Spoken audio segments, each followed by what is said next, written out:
మీ అందరికీ శుభాభివందనాలు. ఒక ముఖ్యమైన ప్రకటనతో మీ ముందుకు వచ్చాను.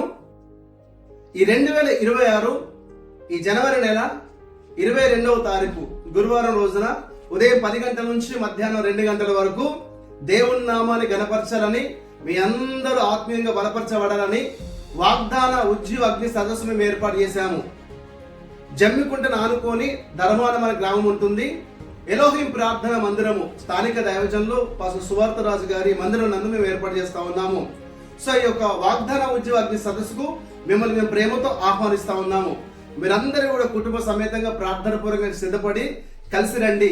మీ బంధువులకి, స్నేహితులకి, ఇరుగు పొరుగు వారు కూడా తెలియజేయండి. ఎంతో భారంతో మేము ఏర్పాటు చేస్తా ఉన్నాము. ఉజ్జీవ గీతాలు, శక్తివంతమైన ఆరాధన, బలమైన వాక్య సందేశం ఉంటుంది.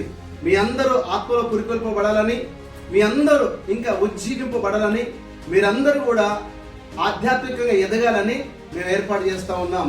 కాబట్టి మీరందరూ కూడా కలిసి రండి, ప్రభు నామాన్ని స్తుతిద్దాము. అంత మాత్రమే కాకుండా మీ అందరికి కూడా ప్రతి కుటుంబానికి వాగ్దానము ఇవ్వడం జరుగుతూ ఉంది. అలాగే క్యాలెండర్స్ కూడా మేము ఇవ్వడం జరుగుతూ ఉంది.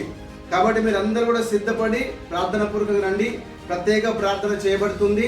అంత మాత్రం కాకుండా మీ అందరి కొరకు మంచి భోజనాలు కూడా మేము ఏర్పాటు చేస్తూ ఉన్నాం. ఎవరు కూడా మిస్ చేయకండి, కలిసి రండి, కలిసి ప్రభు నామం స్తుతిద్దాం. మిమ్మల్ని ప్రేమతో ప్రత్యేకంగా ఆహ్వానిస్తా ఉన్నాను. ఖచ్చితంగా ఈ యొక్క వాగ్దాన కూడికలో దేవుడు మీకు స్వస్థత కలిగిస్తాడు, విడుదల కలిగిస్తాడు. మిమ్మల్ని దేవుడు తన ఆత్మ అభిషేకంతో నింపుతాడు. వాక్యం ద్వారా ఖచ్చితంగా మీ హృదయాన్ని మండిస్తాడు. విశ్వాసంతో ప్రార్థన పూర్వకంగా సిద్ధపడి అందరూ రావాలని ప్రేమతో నేను మీకు ఆహ్వానం తెలియజేస్తా ఉన్నాను. వచ్చే మీ జీవితంలో దేవుడు తప్పకుండా బలమైన కార్యం జరిగించబోతా ఉన్నాడు. మరొకసారి నేను మీకు ప్రేమతో ఆహ్వానం తెలియజేస్తా ఉన్నాను. రండి, కలిసి ప్రభునామాన్ని స్తుతిద్దాం. దేవుడు మిమ్మల్ని, మీ కుటుంబాన్ని దీవించును గాక. ఆమేన్, ఆమేన్ అండ్ ఆమేన్.